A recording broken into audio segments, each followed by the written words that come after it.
Annuncio vobis gaudium magnum. Habemus papam.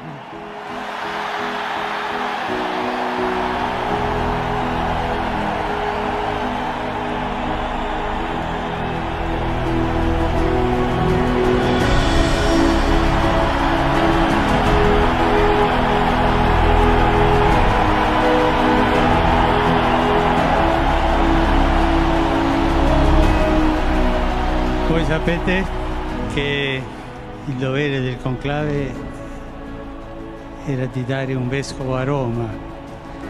Sembra che i miei fratelli cardinali sono andati a prenderlo quasi alla fine del mondo, ma siamo qui.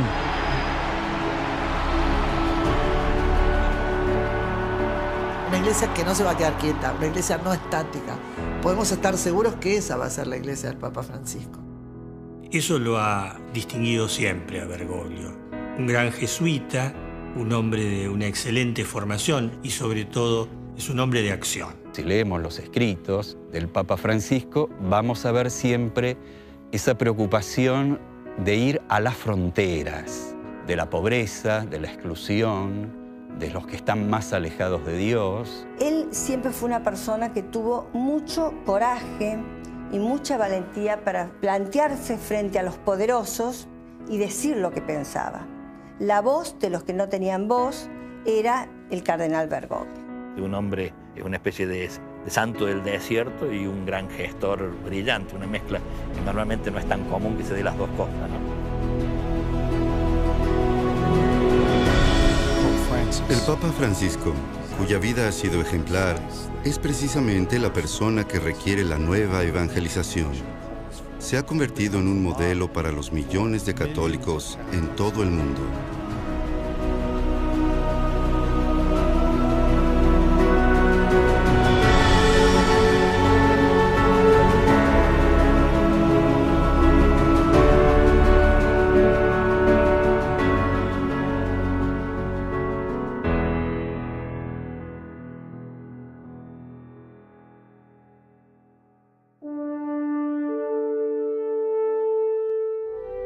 Argentina es un país de una belleza y una diversidad cautivantes.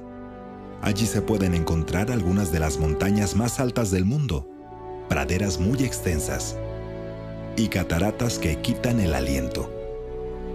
Y cuando uno está parado en Tierra del Fuego, el lugar más austral del país, puede mirar hacia donde está la Antártida y decir sin equivocarse, he viajado hasta los confines de la Tierra.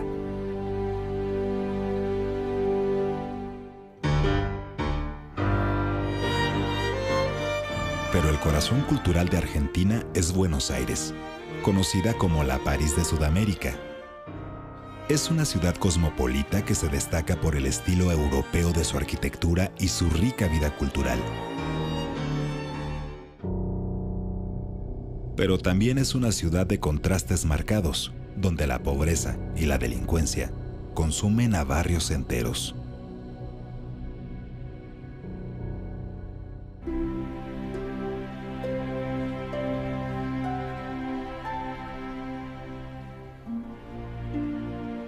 En el siglo XX, millones de inmigrantes llegaron a estas costas en busca de una vida mejor. Entre ellos se encontraba el futuro padre del Papa Francisco. Mario Bergoglio llegó desde la región piamontesa de Italia. Él y su esposa se instalaron en Flores, un barrio en el que vivían muchos otros inmigrantes. Fue en este hogar donde criaron con amor a una familia de 5 hijos. Un chico común, no sobresalió en nada, ni en más ni en menos, muy educado, muy pulcro. Fue una escuela pública. Sus padres eran de una familia modesta y, bueno, Bergoglio, ese es el apellido, era muy amante del tango. Sus pasiones predilectas en el tango fueron Carlos Gardel y Ada Falcón. La vieja calle donde le codijo. La pasión del joven Bergoglio por el tango solo tenía parangón con su amor por San Lorenzo de Almagro, el equipo de fútbol porteño que todavía admira. Casualmente, el club fue fundado por el padre Lorenzo Massa, un cura que llegó al corazón de la juventud porteña. era el equipo de su barrio, era donde su padre los llevaba de chicos a jugar al básquet. Y tiene que ver también con la identidad porteña, ¿no? Con la identidad de Buenos Aires.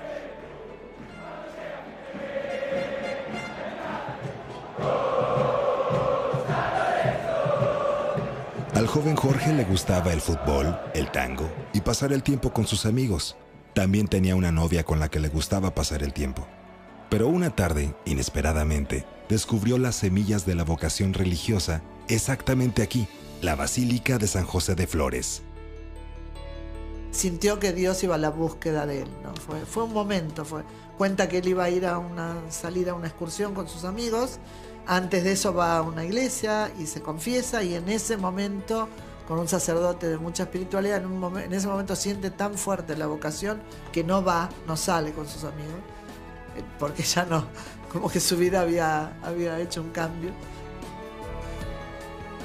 Dopo la confessione ho sentito che qualcosa era cambiata. E io non ero lo stesso, avevo sentito proprio come una voce, una chiamata. Ero convinto che io dovevo diventare sacerdote. Cuando sintió la llamada hacia el sacerdocio, Bergoglio estaba graduándose de técnico químico. Poco después entró en la Compañía de Jesús. Su convicción como un joven seminarista jesuita se fortalecería cuando su vida se vio amenazada por una neumonía que le provocó la pérdida de parte de uno de sus pulmones. Cuando estuvo a punto de morir ya era seminarista, ya había empezado. Y ahí cuenta una cosa muy linda, dice que tuvo un sufrimiento muy grande, realmente tocó el fondo del sufrimiento, y que todo el mundo le decía, no te preocupes, ya va a pasar. Eran frases que no me servía para nada. Lo que sí me sirvió, vino una monja a visitarme y le dijo, estás imitando a Jesús. Y eso, el sufrimiento de Jesús, eso sí le sirvió para aplacar el dolor. Y su momento de vocación, sí, lo cuenta como una cosa muy fuerte, muy importante.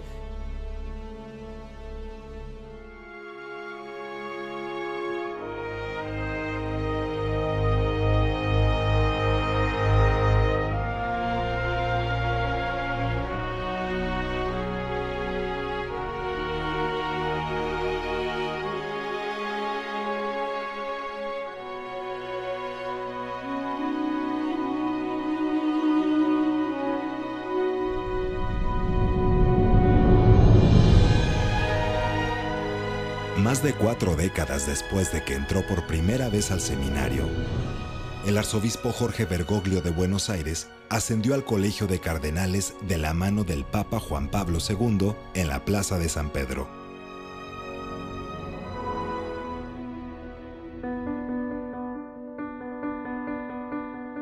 ...2001... La economía de Argentina estaba en crisis.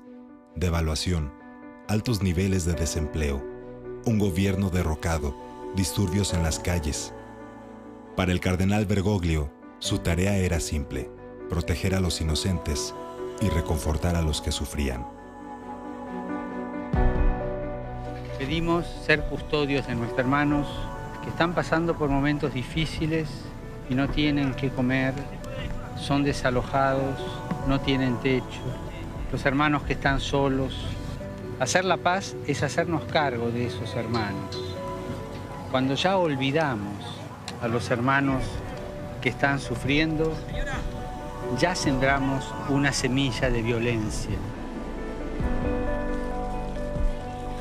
Bergoglio siempre decía que los pobres y la gente que queda en la calle, él decía al costado del camino, se vuelve invisible. Y Bergoglio siempre le dolía, terminamos no viéndolos, forman parte de un paisaje ignoto. Entonces él se preocupaba porque abriéramos los ojos para tenerlos en cuenta.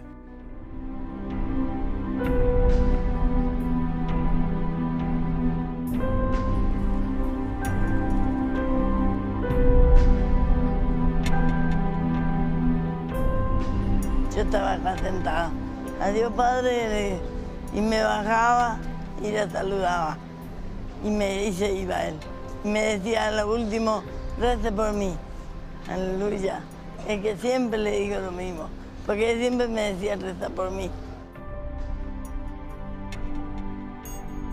sí, también siempre ha sido igual, ¿no? Es muy preocupado por el problema, digamos así, del hombre, ¿no? Es sí, preocupado por las injusticias o por la pobreza. Digamos, ha recorrido mucho los barrios de Buenos Aires, siempre, también en San Miguel, ¿eh? Pero que sí que ha recorrido mucho y conoce y aprecia, y la gente lo quiere mucho además, ¿cierto?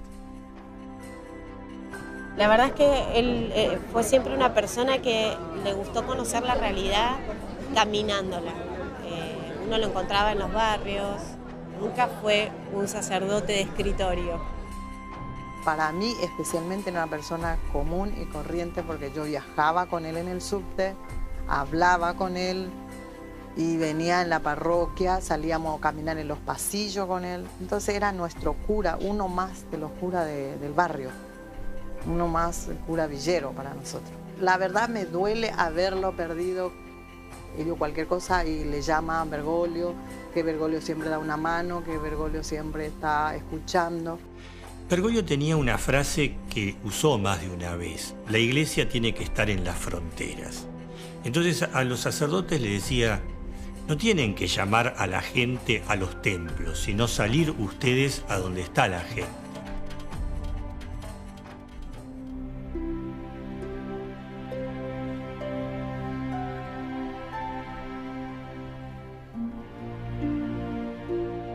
Bergoglio fue criado por su abuela materna. El gran amor que le tuvo influyó notablemente en su preocupación por el cuidado de los ancianos y los moribundos. La abuela lo ha marcado muchísimo y él tiene una gran admiración, un gran cuidado para los ancianos. Siempre dice que la sociedad no debe descartarlos, debe cuidarlos, atenderlos. Tiene una fuerte preocupación. En una sociedad egoísta, siempre a los mayores se los trata de tener guardados. Porque o molestan, o están achacados, o están enfermos, o en la misa. Yo quisiera decirles que es una injusticia llamar a los mayores clase pasiva.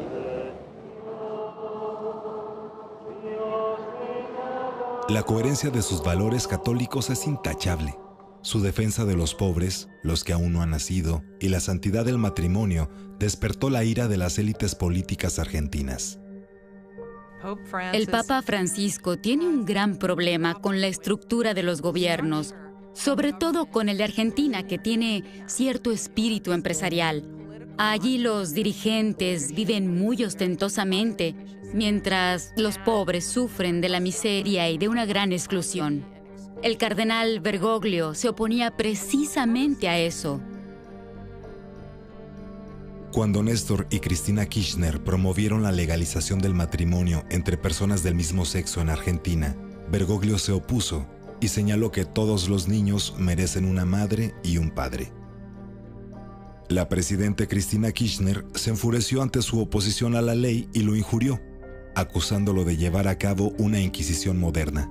Pero así sea por razones sociales y morales, Bergoglio defendió con consistencia la posición católica y su vínculo con la vida de los argentinos. Cuando se observa la vida del Papa Francisco, queda claro que él encarna la fe cristiana con un gran respeto y piedad por los seres humanos, pues no ve distinción alguna entre la justicia social y los problemas sociales. Ve una unidad en todos esos problemas. A él le interesaba la situación social de los pobres, de los ancianos, de los niños. Esa era su gran preocupación, que a veces se interpretaba distinto, era cosa de los periodistas. En primer lugar, que él nunca intervino en política, eso es verdad. Que los periodistas interpretaran que él hacía alusiones a la política, eso es otra cosa. A la incertidumbre de un país dañado por privilegios, por los que utilizan el poder en su provecho, por quienes exigen sacrificios incalculables escondidos en sus burbujas de abundancia, mientras evaden su responsabilidad social y lavan las riquezas que el esfuerzo de todos produce. El cardenal Bergoglio señaló que sus fuertes homilías no eran expresiones políticas, sino un mensaje para todos sobre la necesidad de una moral en la vida cotidiana, pero la prensa y algunos políticos lo tomaron como una afrenta personal. El presidente Néstor Kirchner salió de la iglesia y anunció que Bergoglio era el líder de la oposición. Había mucho resentimiento. Fue una oportunidad para conspirar y hacer circular el rumor de que en la década de los 70 Bergoglio había sido un colaborador de la dictadura militar. El periodista liberal Horacio Verbitsky, exguerrillero de izquierda, acusó a Bergoglio de ser cómplice en el secuestro de 2 curas jesuitas durante los tiempos violentos de la infame Guerra Sucia Argentina. Por mucho tiempo ha existido una vendetta política en Argentina entre la gente de izquierda que perdió la Guerra Sucia y no pudo convertir a Argentina en un país comunista, y la gente de derecha que peleó en su contra. Y el padre Bergoglio estaba justo en medio de esto. Y ya que él no se alió con las guerrillas durante la guerra, ellos guardan un marcado resentimiento en su contra. Lo cierto es que esas hipótesis se volvieron siempre una política en contra de Bergoglio, apoyada por el gobierno de Néstor y de Cristina Kirchner, quienes siempre vieron en Bergoglio un enemigo político. Horacio Verbitsky participó en las guerrillas. Es uno de los directivos de un diario llamado Página 12. Los argentinos se ríen del periódico, dicen que es oficialista, porque sigue la línea del gobierno. Creo que simplemente Verbitsky vio la oportunidad de infligir un daño a la iglesia. Para entender las acusaciones, debemos seguir la vida del Papa Francisco. El 22 de abril de 1973, Bergoglio tomó sus últimos votos como jesuita. Se había pasado más de 15 años trabajando en su formación. Durante estos años fue testigo del histórico ascenso y la caída de Juan y Eva Perón y aprendió bien sobre la fugacidad del poder político. A pesar de que solo tenía 36 años, sus colegas jesuitas estaban tan impresionados con él que lo nombraron provincial de toda la Argentina. Pero el joven cura enfrentaba grandes desafíos.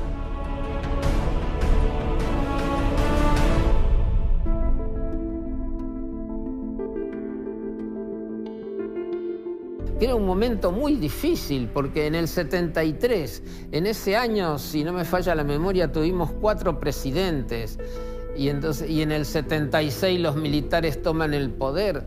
Así que a Bergoglio provincial le tocó uno de los periodos más difíciles de la historia argentina. Bergoglio enfrentaba cambios dentro de la iglesia. Un número creciente de curas y teólogos latinoamericanos empezaron a entender la liberación a través de la revolución social, política y económica en su interpretación más extrema. La teología de la liberación justificaba los movimientos guerrilleros de ideas marxistas. Bergoglio alejó a sus curas de la política y la confrontación. Sin embargo, la violencia política estaba demasiado cerca.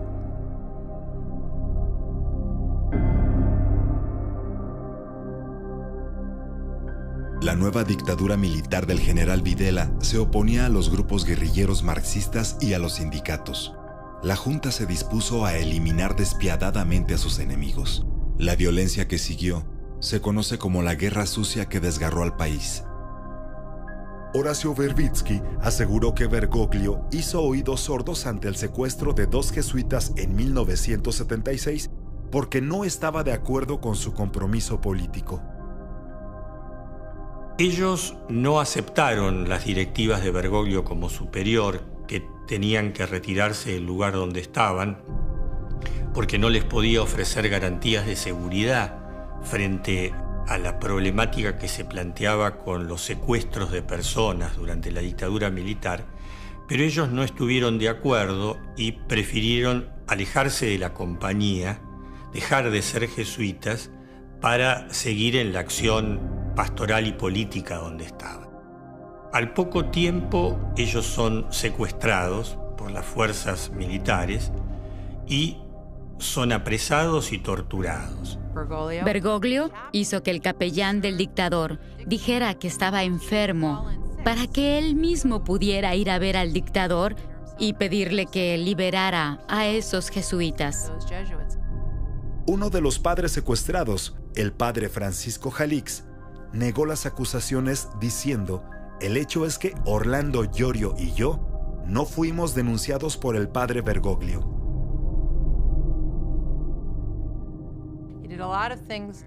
Hizo muchas cosas de manera secreta para ayudar a la gente.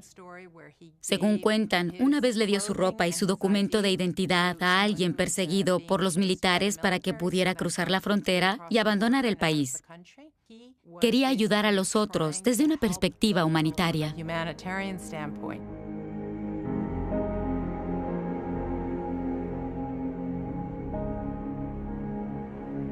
Sus años como provincial de los jesuitas y luego como rector de Teología y Filosofía en el Colegio Máximo de San José revelarían la personalidad y la capacidad de liderazgo del futuro Papa. Parece que si hay un tema que en él viene subrayado es la misericordia. Bergoglio es capaz de perdonar lo que uno mismo quizás no perdonaría. Un hombre espiritual, un hombre de mucha oración. Nosotros nos levantábamos a las 6:30, 7 para ir a misa. A esa altura Bergoglio ya había rezado y ya le había lavado la sábana y las toallas a 150 jesuitas en lavarropa, ¿no? Pero ya lo había metido, lo había sacado, lo había colgado y nosotros recién empezábamos a intentar ponernos de pie, diríamos así. Él nos enseñaba a ser amigos en serio, no meros compañeros de trabajo. Amigos, tenemos que querernos, tenemos que estar juntos, especialmente en los momentos difíciles. De una gran inteligencia, también una inteligencia académica y de estudio, pero sobre todo me parece de una inteligencia intuitiva. Vos, con muy poquito él te conocía, te calaba, digamos así, vos no le podías, a Bergoglio no le podés disimular las cosas, te cala y te ayuda, ¿no? Él nos enseñó esa dimensión humana del apostolado, de la misión. No puedo transmitirle la fe a un chico si ese chico tiene hambre. Haciendo ejercicio espiritual, el cuarto día me llamó y me dijo: vos estás muy cómodo rezando, comiendo, durmiendo, y en la puerta hay una mujer con 4 hijos que no tienen techo, así que deja el retiro, conseguirle techo, cuando ya tenga casa vuelve de nuevo a rezar. Allí volvimos una vez que cumplimos la misión, digamos así, misión en la cual él intervenía directamente porque ayudaba, ¿no? Sabía ayudar y además sabía qué puertas golpear para que lo ayuden, ¿no? En 1986, Bergoglio viajó a Alemania para profundizar sus estudios teológicos. Cuando regresó a Argentina, fue enviado a Córdoba, donde sirvió con humildad a la comunidad jesuita como confesor y director espiritual. Nadie pensaba que Bergoglio ocuparía un lugar importante en la iglesia. Pero su humildad llamó la atención del cardenal Antonio Corracino de Buenos Aires. En 1992 lo nombró obispo auxiliar. 5 años después, Bergoglio sería arzobispo y líder espiritual de la ciudad que amaba.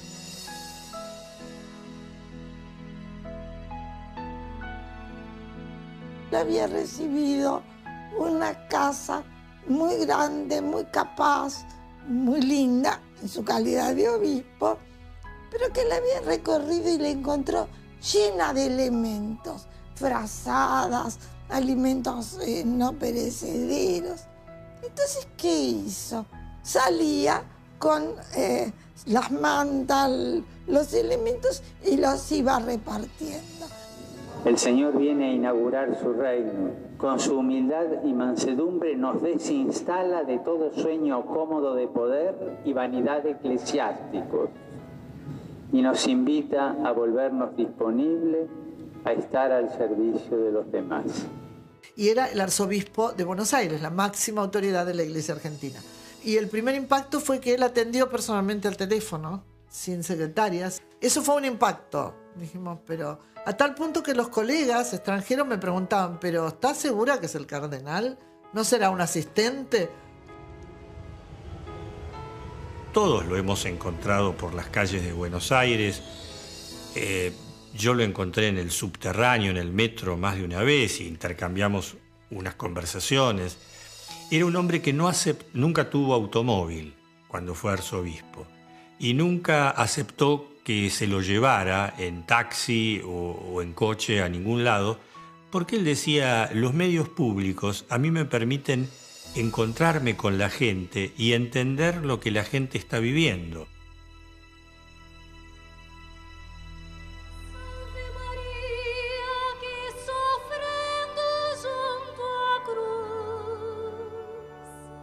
La influencia del cardenal Bergoglio se extendió más allá de Buenos Aires.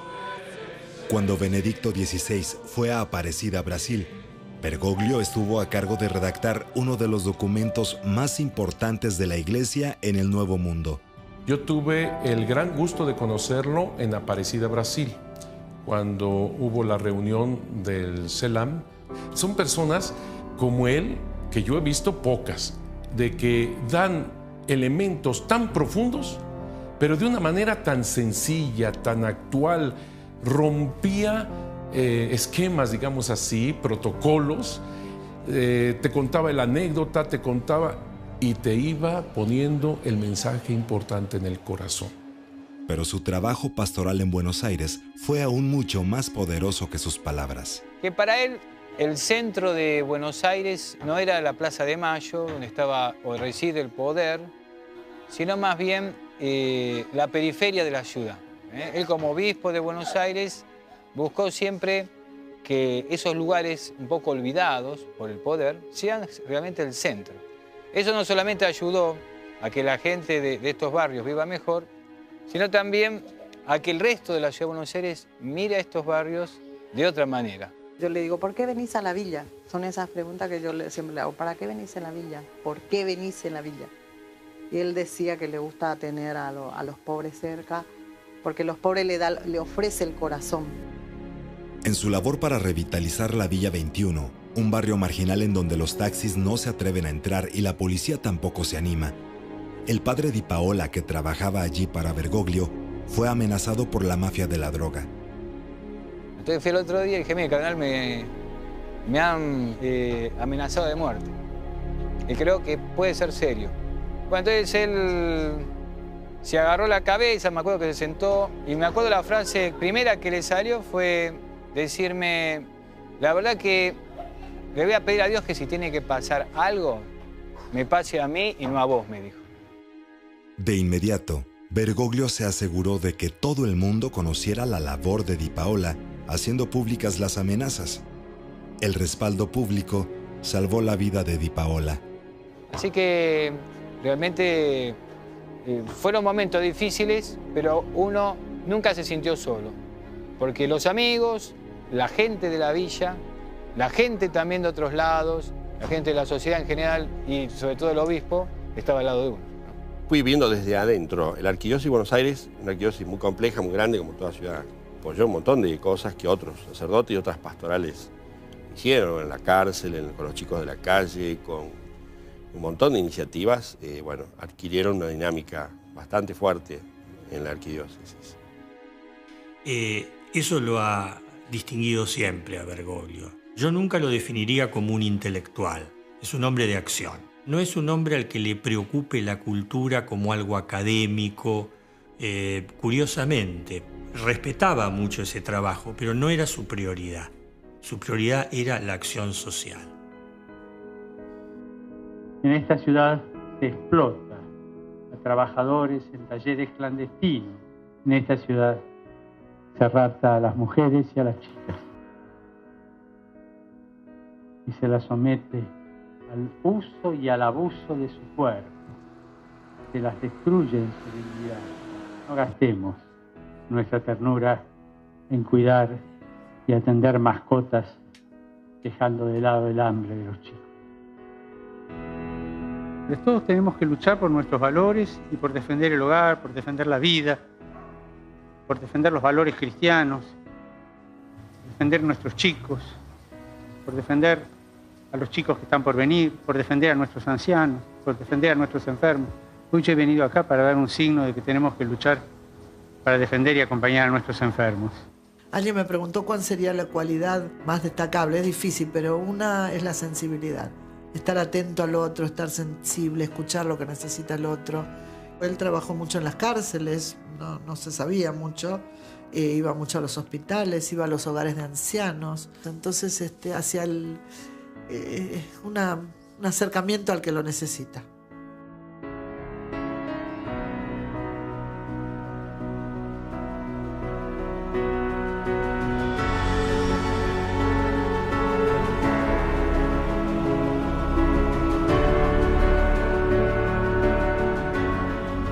La imagen de Bergoglio como un hombre lleno de amor y compasión por los menos privilegiados se evidencia en su costumbre de lavar los pies de los sufrientes de Buenos Aires en cada Jueves Santo. Es un gesto de caridad, de amor, de humildad. El Papa Francisco ha querido hacerlo todos estos años como arzobispo de Buenos Aires, yendo a los más pobres, yendo a gente de mayor sufrimiento. Yo creo lo hace como un gesto de que, siguiendo el ejemplo de Jesús, me lavó los pies, me besó mis pies y fue algo muy emocionante, muy lindo, no me lo esperaba. Fue algo muy emocionante para mí. En ese momento fue entre alegría y tristeza, alegría, mucha alegría, y ver lo que el cardenal me haga eso, medio que me puse a llorar un poco, ¿no? Bergoglio siempre fue un hombre de bajo perfil, pero muy decidido, y que supo tejer infinidad de relaciones con todo tipo de personas. Esa era una característica que siempre tuvo: las relaciones personales, una gran memoria y extrema confianza en su libreta de apunte, ¿no?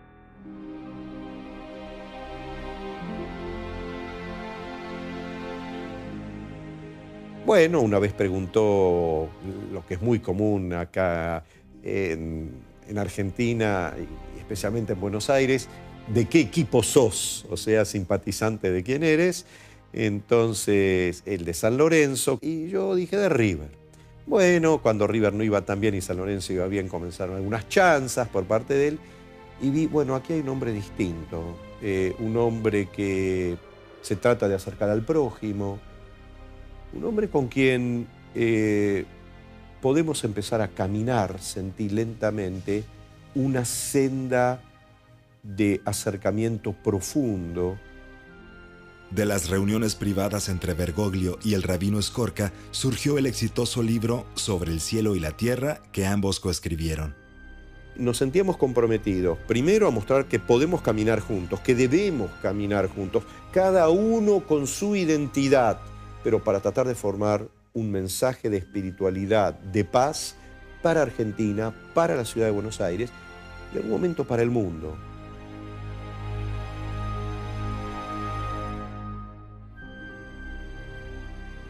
Renunziare iter da die 28 febbraio bis millesimo 13 hora 20 sedes Rome, sede Sancti Petri vacet, et conclave ad elicendum novum sum pontificem episcopus competit convocandum esse.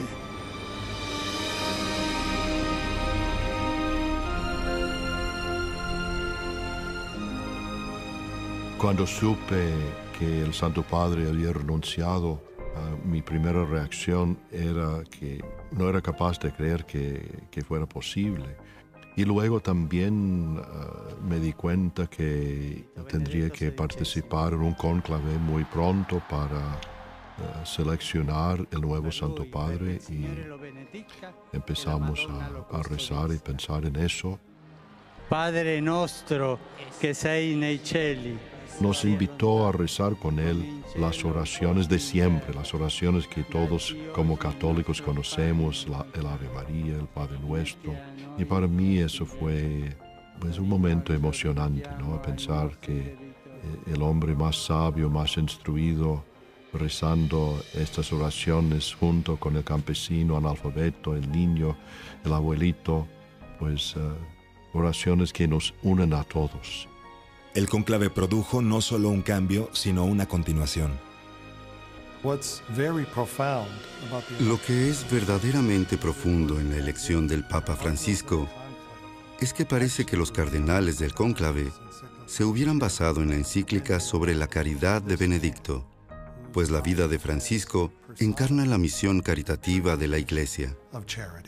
Claro, todos deseábamos a alguien que podría continuar la gran tarea de la nueva evangelización con el enfoque de Juan Pablo II y el Padre Papa Benedicto. Hace falta un hombre de Dios, un hombre de autoridad pastoral, un hombre con un sentido universal de la Iglesia, un buen comunicador. Y él cumple con todos esos requisitos. Si a esto le sumamos su lugar de origen, su elección es un gran estímulo para la Iglesia en todo el continente americano. Esto será una verdadera bendición. La elección del primer papa del continente americano generó una enorme alegría en toda América Latina, pero sobre todo en la patria del papa. Sí,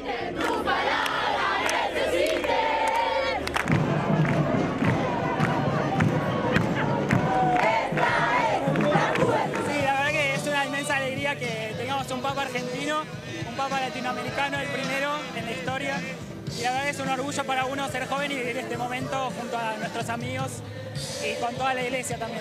Una felicidad inexplicable, una emoción está en la Plaza de Mayo que no hay palabras, hay que vivirlo. Ya estoy feliz porque es un hombre capaz, inteligente, humilde, con muchas ganas de poder transformar la iglesia. Fue muy emotivo y veía esa cara y de repente la imagen vestido de blanco. Me llamó por teléfono de Roma y me dice, mire, no me dejaron salir de Roma. Llegué aquí, me agarraron y no me dejaron volver. Lo primero que sentí junto con la alegría fue la tristeza de decir, lo hemos perdido. Ahora es de todo el mundo, pero sin duda de una gran alegría. Hizo la providencia que hizo que saliese elegido uno de aquí, de esta tierra, que tanto queremos. Entonces, nos ha despertado esos sentimientos de fervor religioso.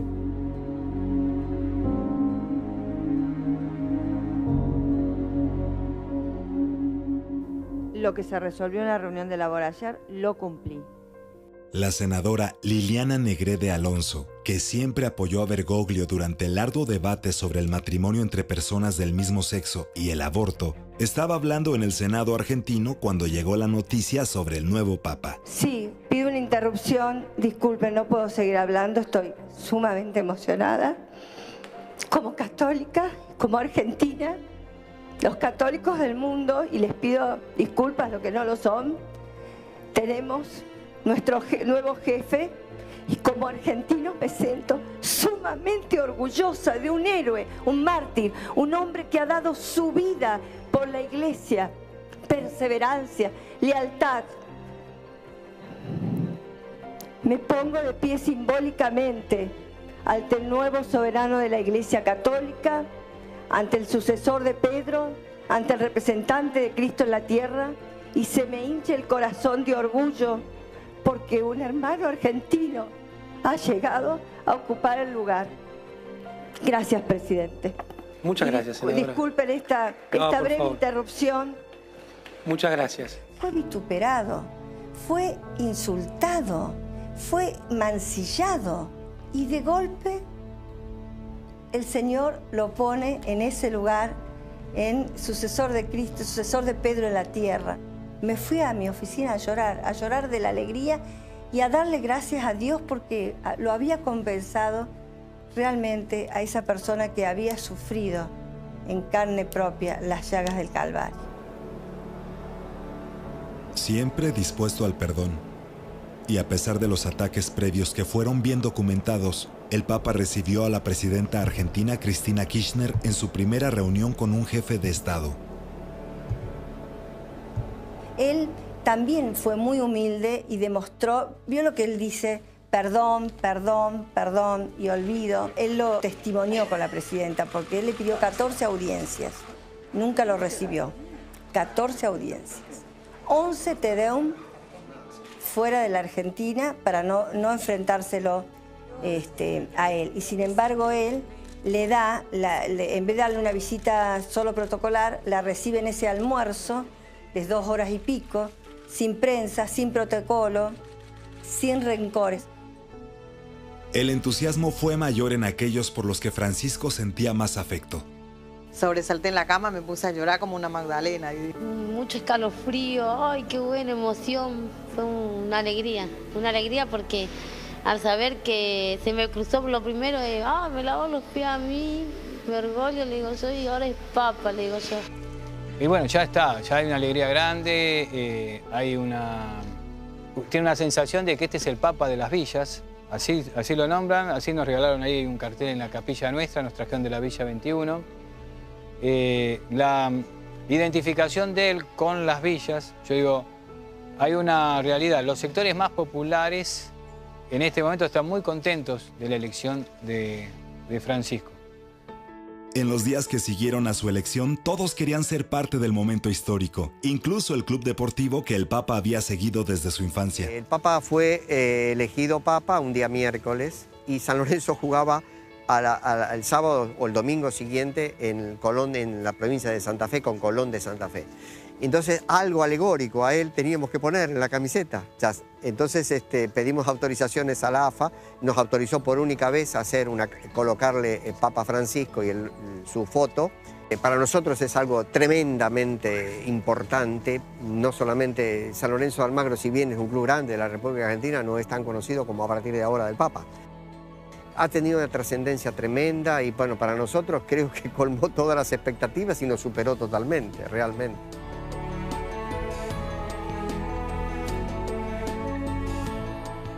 En América Latina se vivía también momentos complicados y el hecho de que también tengamos estas grandes cualidades, estos grandes valores como esta frescura de la evangelización, todavía de tener tan fuertemente la cuestión de la familia, las raíces culturales, pueblos ancestrales y con todo este cúmulo de riqueza cultural, religiosa y ahora hacerlo extensiva a nivel universal es un momento clave para el mundo entero. No solamente hemos recibido la primera evangelización, sino ahora tenemos que ser los actores principales en la nueva evangelización. Por eso es tan importante que el Espíritu Santo haya iluminado a los cardenales para la elección del Papa Francisco. Hay muchísimos latinos que emigran a Estados Unidos y que representan una nueva oportunidad para la Iglesia. Ellos están muy entusiasmados con este nuevo Papa. Creo que esto hará posible que la población hispana se vincule más estrechamente con la Iglesia Católica.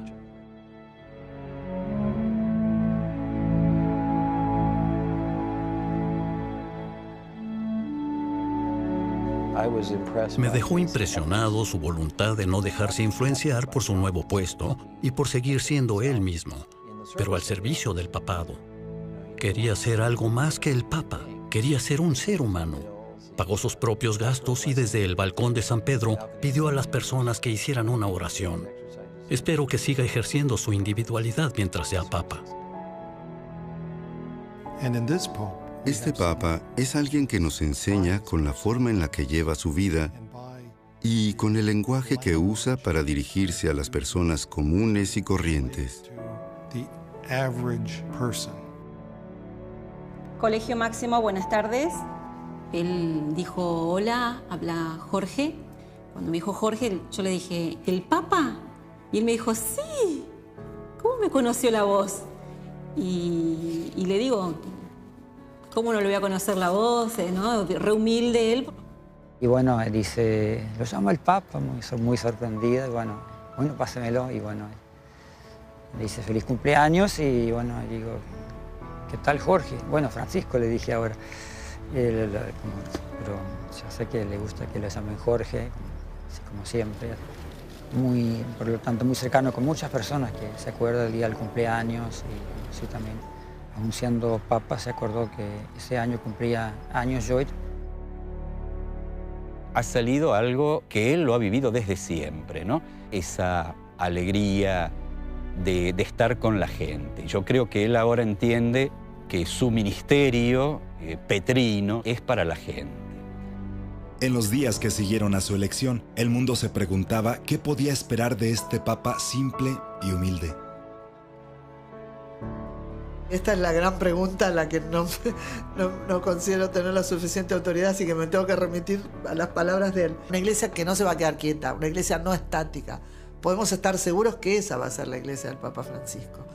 Está esa frase, creo que lo he dicho ya, la persona que se queda en un cuarto encerrado se asfixia. Él habla de una iglesia no autorreferencial, de una iglesia que sale al encuentro de la gente. Él quiere una iglesia santa, o al menos con un gran esfuerzo de virtud. Y esa virtud tiene que demostrarse particularmente en la pobreza.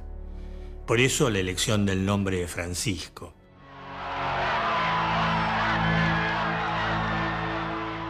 En su primer viaje internacional, el Papa Francisco viajó a Brasil para la Jornada Mundial de la Juventud en Río de Janeiro.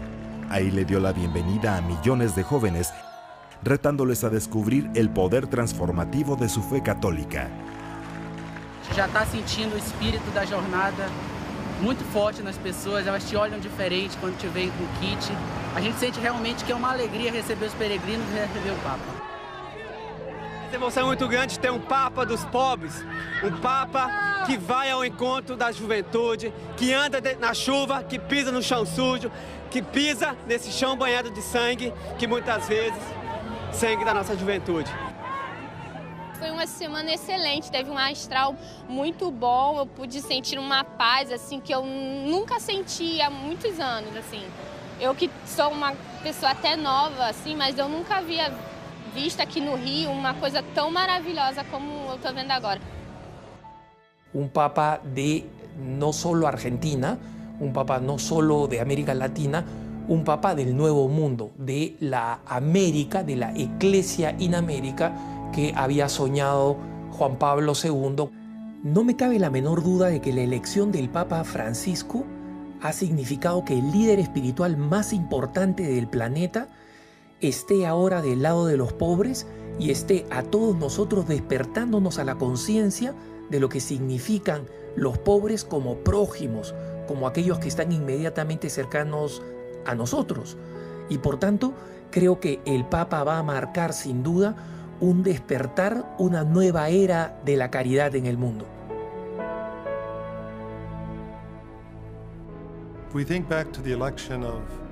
Si revisamos la elección del Papa Juan Pablo II en la década del 70, veremos que generó un renacimiento del cristianismo detrás de la cortina de hierro.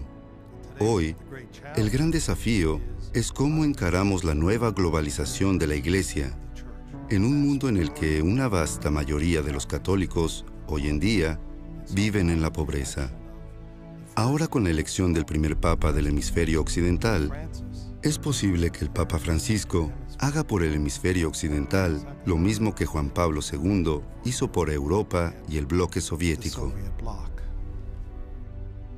Non dimentichiamo mai che il vero potere è il servizio e che anche il Papa, per esercitare il potere, deve entrare sempre più in quel servizio che ha il suo vertice luminoso sulla croce.